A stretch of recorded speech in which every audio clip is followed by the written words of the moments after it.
પછી તો કહેવાય એક વખતના સમયમાં ભરી સભા છે અને ભરી સભામાં ચર્ચાઓ થાય છે કે પ્રથમ પૂજા કોની કરવી. કોઈ કહે સૂર્યની પૂજા કરાય, કોઈ કહે ઇન્દ્રની પૂજા કરાય, કોઈ કહે વિષ્ણુની પૂજા કરાય. એમાં અર્જુન બોલ્યો છે કે પૂજા કરવી હોય, પૂજન યોગ્ય કોઈ હોય તો એ મારો દ્વારકા વાળો કૃષ્ણ છે, એની પૂજા કરવી જોઈએ. અને શિશુપાલને ક્રોધ આવ્યો, કારણ શિશુપાલને કાંઈ ફેર નથી પડતો પહેલી પૂજા કોની થાય, એને કાંઈ ફેર નથી. પણ લાલ ઝાડ વહી ગઈ ને ધોરણે પાછી ઈ પેટમાં દુખતું, એટલે એને ભગવાન પ્રત્યે પેલો અણગમો હતો. તુરંત શિશુપાલ ઉભો થયો, આની પૂજા કરાય, આ પૂજન યોગ્ય નથી. કારણ શિશુપાલને દુખતું હતું પેટમાં, તૂટતો તો માથું.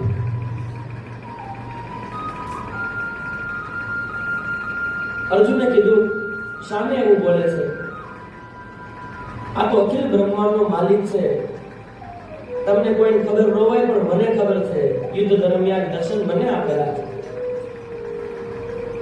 અરે માખણનો ચોર છે, સગા મામાને મારી નાખનારો છે, સગી માસીને મારી નાખનારો છે, ગાયને ચરાવનારો છે, આની પૂજા ન હોય. ભગવાન શિશુપાલને ચેતવો છે, શિશુપાલ સાંભળજે, સાવધાન. મેં તારી માને વચન આપ્યું છે, તારા 100 અપરાધ માફ કરીશ, અને કાર્ય તાતે થાય ઈ કરી લે. ખોટો ભરમાવતો નહીં, તું જેને ભરમાવતો ને ભરમાવજે, હું તારાથી ભરમાવાનું નથી. એમ કરતા કરતા કરતા શિશુપાલે 99 ગાળો પૂરી કરી અને 100 ગાળો પૂરી કરી છે. સાવધાન શિશુપાલ, એક શબ્દ હવે બોલ્યો તો તારું મૃત્યુ નિશ્ચિત છે. અને શિશુપાલે કીધું, ચોર છો સાવ, ગોપીઓના ચીર હરણ કરનારો છો, મર્યાદાહીન છો. એક પછી એક ગાળો ભગવાન ઉભા થયા છે. તુરંત ભગવાન કોપાયમાન થયા.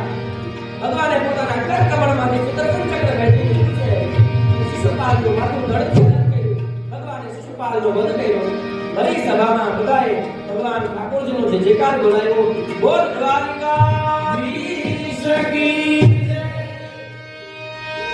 ભગવાન શિશુપાલનો વધ કરે એ કથા બતાવી. સુખદેવજી મહારાજ રાજા પરીક્ષિતને કહે, રાજા